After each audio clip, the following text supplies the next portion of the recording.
بسم اللہ الرحمن الرحیم۔ احباب ذی وقار، سورۃ الکہف 18ویں نمبر کی سورت ہے۔ قرآن کریم کی 110 آیات اور 12 رکوع پر مشتمل ہے۔ اللہ رب العزت نے اس سورۃ الکہف میں 4 قصے بیان فرمائے اور ان 4 قصوں کی شکل میں 4 قسم کے فتنوں کو بھی بیان فرمایا اور ان سے بچنے کا طریقہ بھی بتایا۔ ان میں سب سے پہلا قصہ اصحاب کہف کا کہ اپنے دین اور ایمان کو بچانے کے لیے وہ ایک غار میں چلے گئے، تو اللہ رب العزت نے اس قصے کو بیان کر کے اس میں دین اور ایمان کے متعلق فتنے کا ذکر فرما کر اس سے حفاظت اور بچاؤ کا طریقہ بتایا کہ جب دین اور ایمان پر آن بنے تو اس وقت اللہ رب العزت کی رسی کو مضبوطی سے تھامے رکھنا اور نیک لوگوں کی صحبت اور رفاقت اختیار کرنا، انشاءاللہ اللہ رب العزت اس آزمائش سے نکال دیں گے۔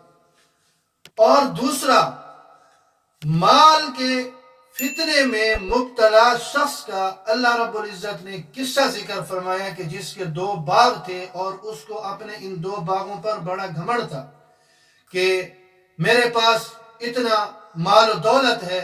اور میں اللہ کے ہاں بڑا برگزیدہ ہوں کہ اللہ رب العزت نے مجھے اس طرح مال و دولت سے نوازا ہے۔ تو اگر کسی کے پاس مال آ جائے اور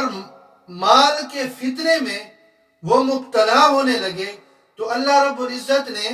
سورۃ الکہف میں یہ دوسرا قصہ بیان فرما کے اس سے حفاظت اور بچاؤ کا طریقہ بھی بیان فرمایا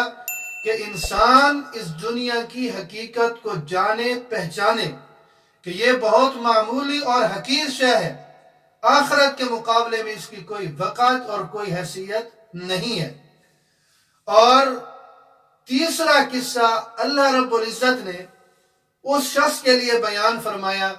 جو حضرت موسیٰ اور حضرت خضر علیہ السلام کا قصہ ہے کہ علم کے فتنے میں مبتلا شخص کو کیا کرنا چاہیے، اس کی حفاظت اور اس کا طریقہ، اس کا بچاؤ کیا ہے کہ اللہ رب العزت اور اس کی مخلوق سے تواضع اور انکساری سے پیش آنا۔ جو علم کے فتنے میں مبتلا ہو تو اس کو چاہیے کہ وہ تواضع، عاجزی اور انکساری اختیار کرے، اور وما اوتیتم من العلم الا قلیلا کو ذہن میں رکھے کہ ہم نے جو تمہیں علم دیا ہے وہ بہت ہی تھوڑا ہے۔ اور چوتھا قصہ اللہ رب العزت نے حضرت ذوالقرنین کا بیان کیا اور اس چوتھے قصے کو بیان فرما کے کہ جب کوئی سلطنت، جاہ و منصب، عہدہ، وزارت، صدارت کے فتنے میں مبتلا ہو جائے اور اس پر ایسی آزمائش آ جائے تو اس سے حفاظت کا طریقہ اور راستہ یہ ہے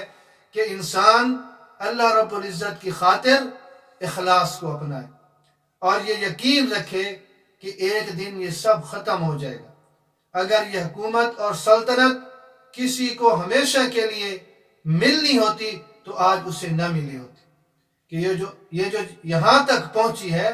کہ پہلے بھی بادشاہ گزرے ہیں، پہلے بھی سلطان گزرے ہیں، تو یہ سلطنت اور بادشاہت اگر ہمیشہ کے لیے ہوتی تو پھر ان کے پاس رہ جاتی نا، اس کے پاس تو نہ آتی۔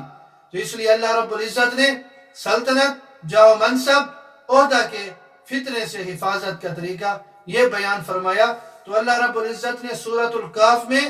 4 قصوں کو بیان فرما کے